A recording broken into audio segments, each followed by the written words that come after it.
So when Jesus dropped that truth bomb on the disciples and said, I tell you the truth, one of you will betray me, they instantly asked that question, well, surely not I, Lord. But after they wrestled with that for a little bit, then all of a sudden, naturally the question shifted. Well, if not me, well then who? And suddenly they're looking around the room, sizing up their competition, sizing up the other disciples that are there, trying to figure out who it is. And here we are, 2,000 years later, armchair quarterbacking this thing going, dummies, it's Judas. Like, he's right there. But we know it. We know it because Matthew told us. Before this account, before we get into Matthew's description of the upper room and this question that Jesus said, or the statement Jesus said, Matthew tells us that Judas actually betrayed Jesus. That he conspired with Jewish religious leaders to hand Jesus over to be destroyed, to be betrayed, and to die. And so we know this. They didn't.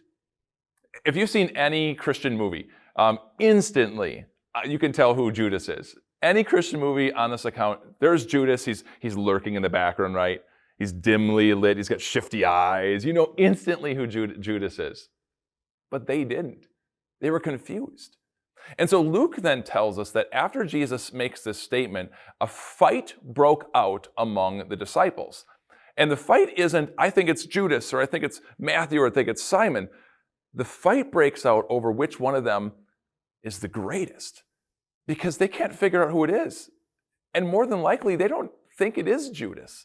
Because do you know what Judas's job was? Judas's job among all the disciples is he held the money bag for all of them.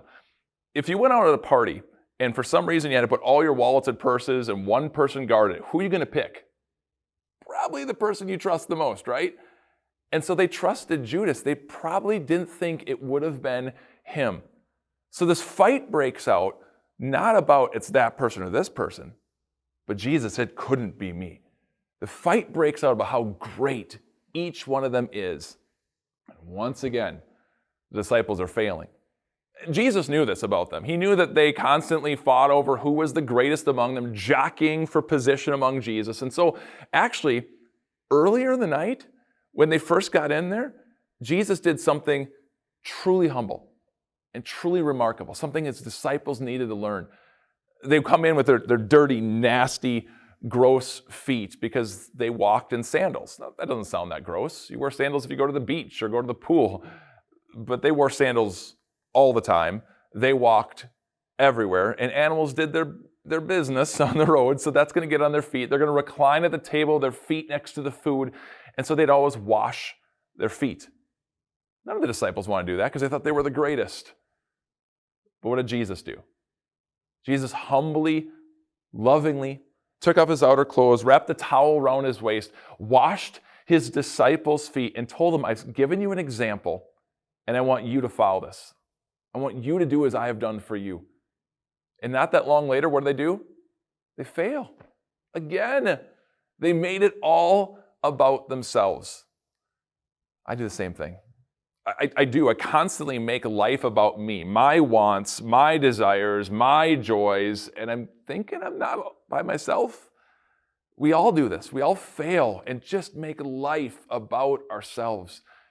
And so Jesus knew he couldn't just wash his disciples' feet and give them that example. That wasn't enough. He knew he needed to do more, and he did. He gave his true body. He gave his true blood on the cross just hours later, so those disciples could have what they so desperately needed. God's mercy, Jesus' forgiveness. And God's given that to you. He's given the same blessing to you. And God wants you in that forgiveness, as you've repented to God, to know that A, you're forgiven, and B, if you want joy, true, lasting joy in your life, you need Jesus, then focus on others, and then yourself. And let me tell you, life changes. That's the truth Jesus is showing you here. And now I want you to come back tomorrow. We're going to see how Jesus lovingly, mercifully deals with Judas, even though this man betrayed him. It's pretty amazing. I'll see you then.